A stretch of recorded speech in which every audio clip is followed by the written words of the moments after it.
Good morning, friends. Welcome to all.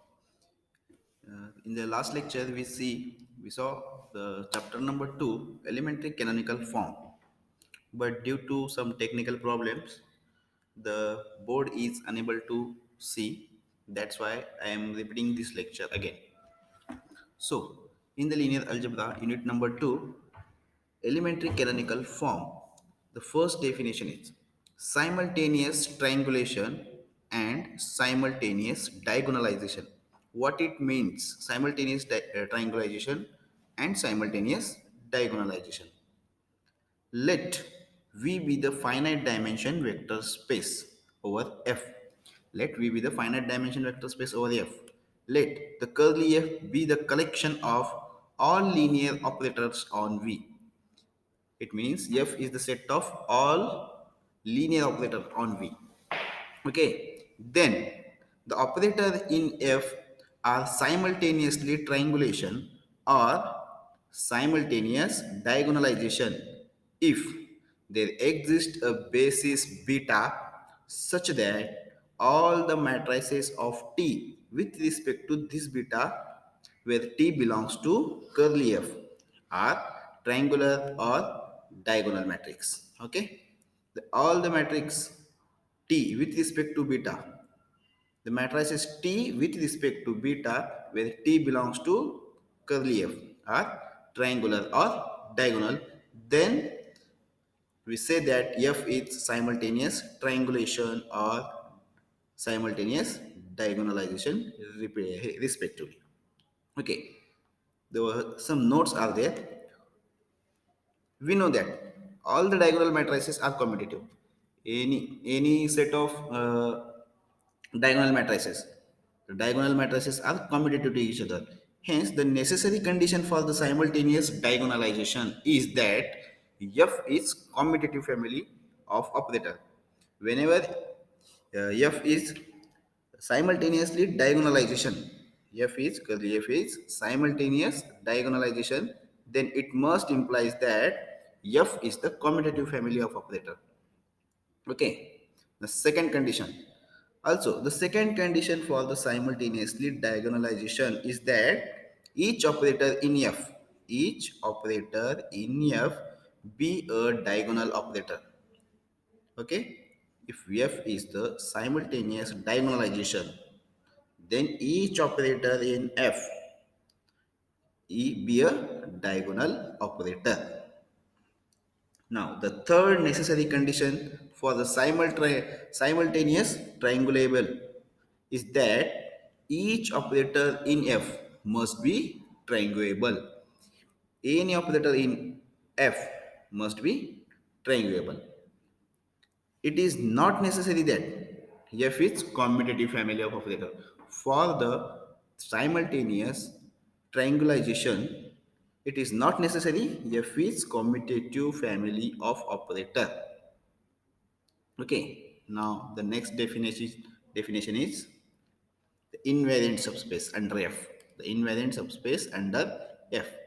The subspace W of V is invariant under F if W is invariant under F, each operator in F. What it means? Invariant means T of W is contained in W. For each T belongs to F, T of W belongs to W. Then we say that the subspace W is invariant under each operator in F. Okay. Again, one more definition is there. Independent subspaces. Let V be the finite dimensional vector space over F. Let W1, W2 up to Wk be the subspaces of vector space over F, V over F.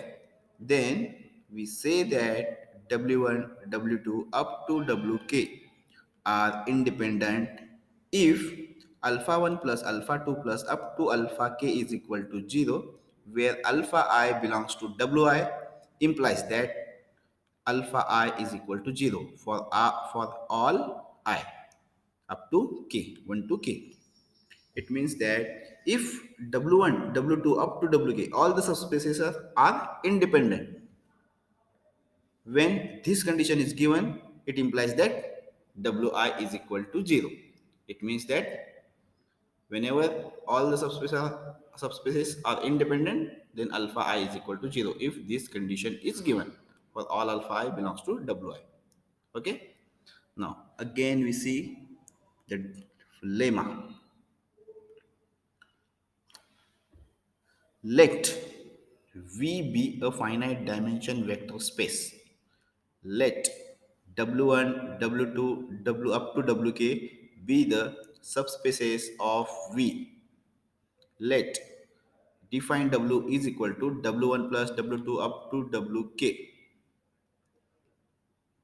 Okay, we define W as like this, W1 plus W2 up to Wk. Then the following are equivalent. It means the following statement are equivalent. What are these statements is? Look at number 1. W1, W2 up to Wk are independent subspace.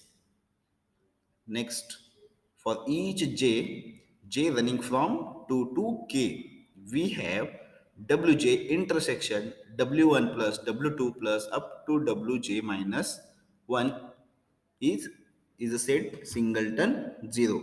It means the intersection of these two subspaces is singleton 0. If beta I is an ordered basis for the Wi, each beta I is an ordered basis for Wi, then for I is equal to 1 to up to k, then the sequence beta is equal to beta 1, beta 2 up to beta k is an ordered basis for W. Okay, these all these three statements are equivalent. It means that 1 implies 2, 2 implies 3, or 3 implies 2, 2 implies 1. These all the statements are equivalent. Okay, now let's see proof. First, write all the given things. Let V be a finite dimension vector space over F. Let W1, W2 up to Wk be the subspaces of V vector space V, and let define W like this: W1 plus W2 plus up to Wk, to prove that the result we have.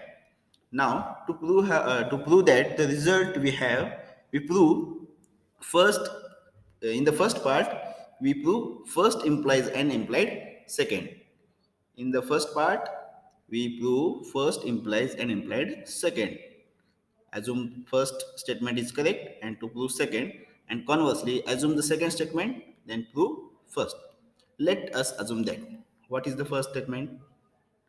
W1, W2 up to Wk are independent, and to prove that Wj intersection W1 plus W2 up to Wj minus 1, j minus 1 is equal to 0, where j running from 2 to k.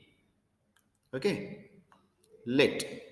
Now to prove that the second statement, assuming first one, let alpha belongs to Wj intersection W1 plus W2 up to Wj minus 1 be any vector in this space. Okay, then it means that W alpha is belongs to Wj and alpha belongs to W1 plus W2 up to Wj minus 1. It implies that alpha is equal to alpha 1 plus alpha 2 plus up to alpha j minus 1. This statement alpha belongs to W1 plus W2 plus up to Wj minus 1. From this statement we can write alpha is equal to linear combination of elements of Wi, where I running from 1 to j minus 1. Okay, now take this alpha to the right side. Alpha 1 plus alpha 2 up to alpha j minus 1 minus alpha is equal to 0. Then it implies these are the total j terms: alpha 1, alpha 2, alpha j minus 1 and alpha. These are the j terms. Now alpha 1 plus alpha 2 plus up to alpha j minus 1 plus minus alpha and plus 0 up to 0, 0 plus up to k minus j times 0. These are the k minus j terms is equal to 0. Now total these are the k terms. Okay, since we assume first statement is correct, since W1 W2 up to Wk are independent. Hence, we must have by the definition of independent subspace, if this condition is given and all the I are independent, then we write like this: alpha 1, alpha 2 up to alpha j minus 1 and alpha is equal to 0. All the alphas are 0. If alpha is equal to 0, but alpha coming from the intersection of these two, okay, it means like, but alpha belongs to this intersection, which is equal to 0. Alpha is the any vector na, so, but it alpha comes here as a 0. Hence wj intersection w1 plus w2 up to wj minus 1 is equal to 0, where j running from 2 to k. Now conversely, we assume that the second statement is correct, and now we have to prove first statement. Okay, what is the second statement? Wj intersection w1 plus w2 up to wj minus 1 is equal to singleton 0. Now to prove that w1 w2 up to wk are independent. Okay, assuming the second statement, we have to prove first statement is correct. Now let alpha 1 plus alpha 2 plus up to alpha k is equal to 0, where alpha I belongs to wi. Give it as equation number 1. Now we prove alpha I. If alpha I is equal to 0 or I is equal to 1 to k, then obviously the first statement are correct. That is w1, w2 up to wk are independent. Now for this, if possible, assume that I be the large number such that alpha j is equal to not equal to 0 and alpha j plus 1, alpha j plus 2 up to alpha k is equal to 0, where j running from where j less than or equal to I. It means that j less than or equal to I. It means that alpha 1, alpha 2, alpha 3 up to alpha j, all these terms are not equal to 0, and after this onwards alpha j plus 1, alpha j plus 2 and up to alpha k, these all the terms are 0. Assume if possibilities, huh? Okay, so equation 1 becomes, this equation 1 becomes alpha j is equal to minus alpha 1 minus alpha 2 up to minus alpha j minus 1. Okay, we can write this statement like this: alpha 1 plus alpha 2 plus up to alpha j is equal to 0, and all these terms are up to j plus 1 to alpha k are 0. Taking all the except alpha j, all the take all the alpha is taking towards right side, we can write alpha j is equal to minus alpha 1 minus alpha 2 up to minus alpha j minus 1, which belongs to w1. This alpha 1 coming from w1, this alpha 2 coming from w2. Okay, this alpha j minus 1 is coming from wj minus 1. Here is the printing mistake is there. So this alpha j minus 1 is coming from wj minus 1. It means that alpha j belongs to w1 plus w2 up to wj minus 1, and alpha j belongs to wj. Okay, but here alpha j coming from wj and alpha j belongs to this subspace. It means that alpha j belongs to intersection of these two subspaces. Okay, wj and w1 plus w2 up to wj minus 1, which is equal to singleton 0. How we are assuming the statement second is correct, it is equal to 0. It means that is alpha j is equal to singleton 0, and but we are assuming that alpha j is here not equal to 0, but here comes alpha j is equal to 0 singleton 0, which is absurd or contradiction.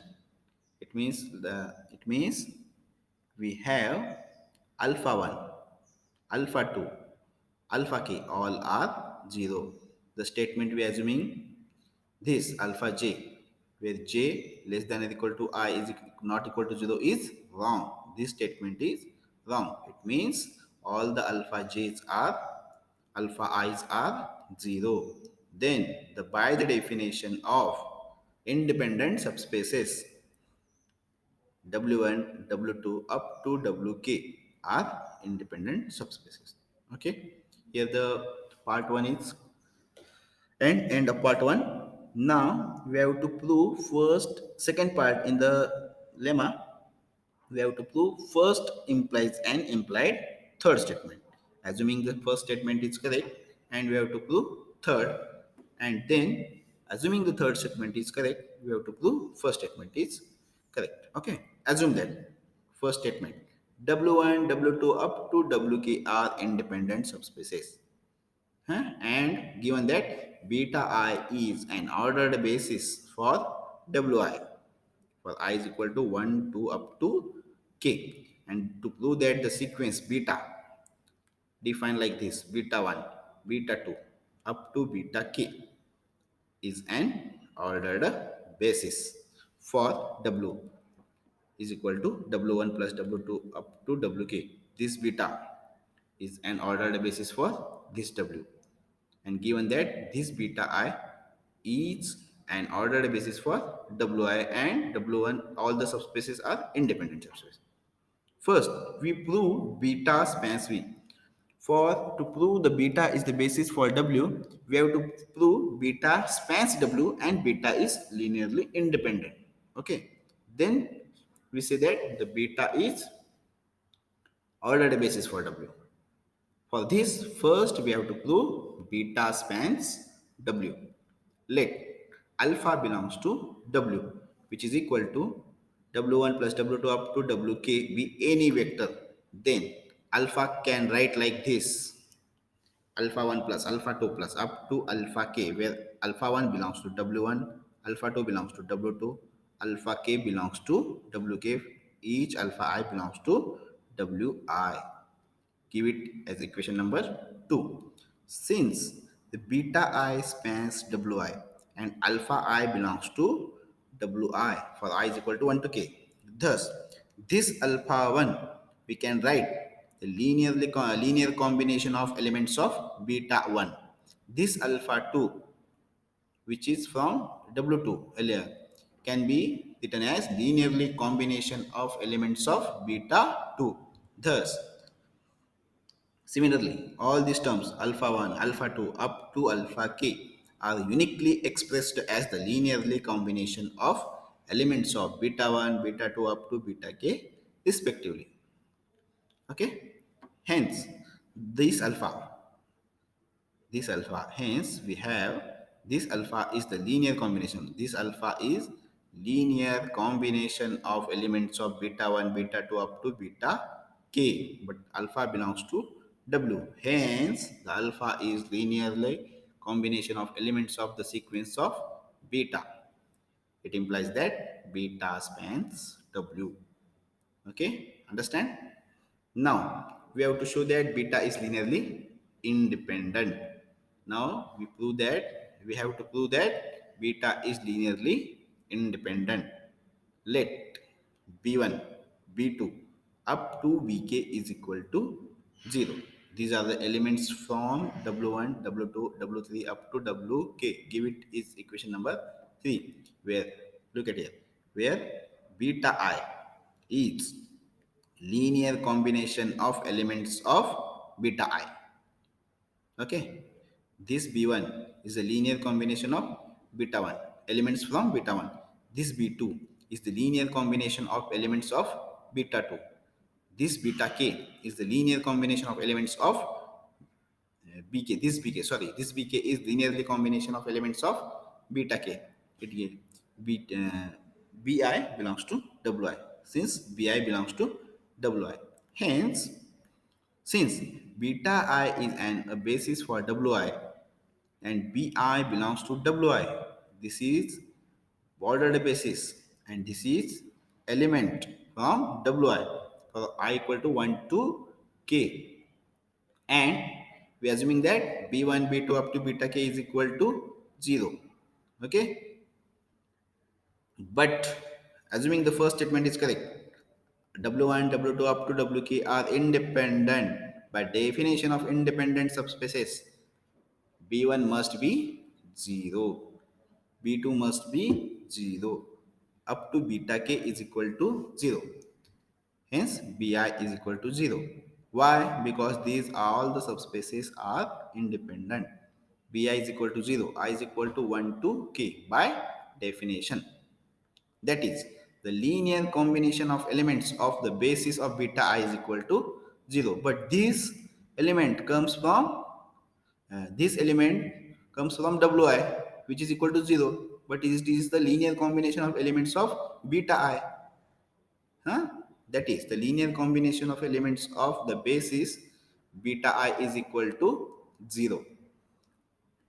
Hence, the scalar inward in each linear combination of beta I must be 0. Why 0? Since beta I is linearly independent set.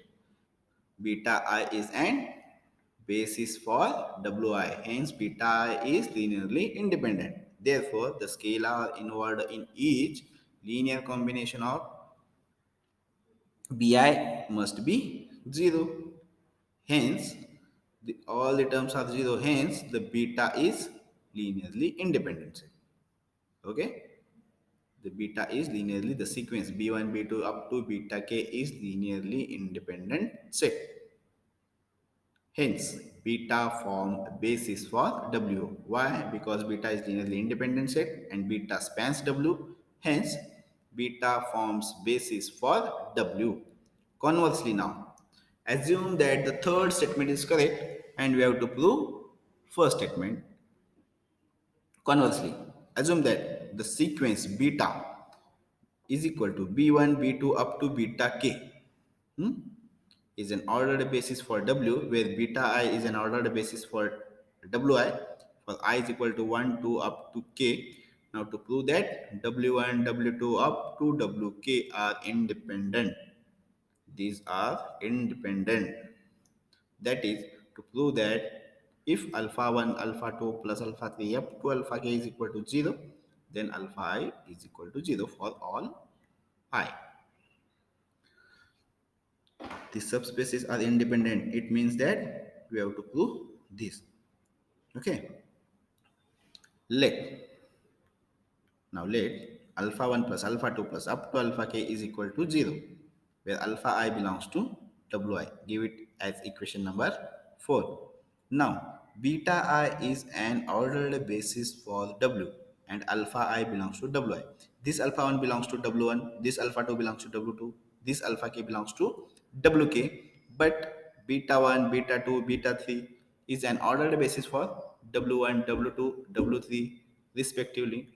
Therefore, alpha 1, alpha 2, alpha k can be uniquely expressed as the linear combination of elements of beta 1, beta 2 up to beta k respectively.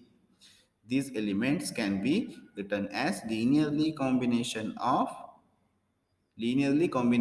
elements of all the betas, which is ordered basis of wi. Thus, from equation 4,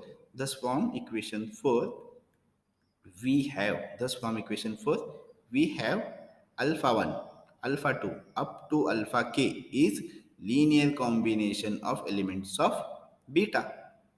Okay, linear combination of elements of beta, and alpha 1 plus alpha 2 up to alpha k is equal to 0. These all the terms are in the betas now, and beta is an ordered basis for w. It means it is linearly independent subspace, linearly independent set. Beta is linearly independent set. Then each scalar involved in the above linear combination must be 0 because beta is linearly independent set. Thus, that all the scalar involved in a linear combination must alpha combination is 0. Each alpha I are 0. Then we have alpha I is equal to 0 or I is equal to 1 to k by definition of linearly independent set. Hence, by definition, W1, W2 up to Wk are independent set. Okay, this is the proof of lemma. Okay, the next part we will see in the next video.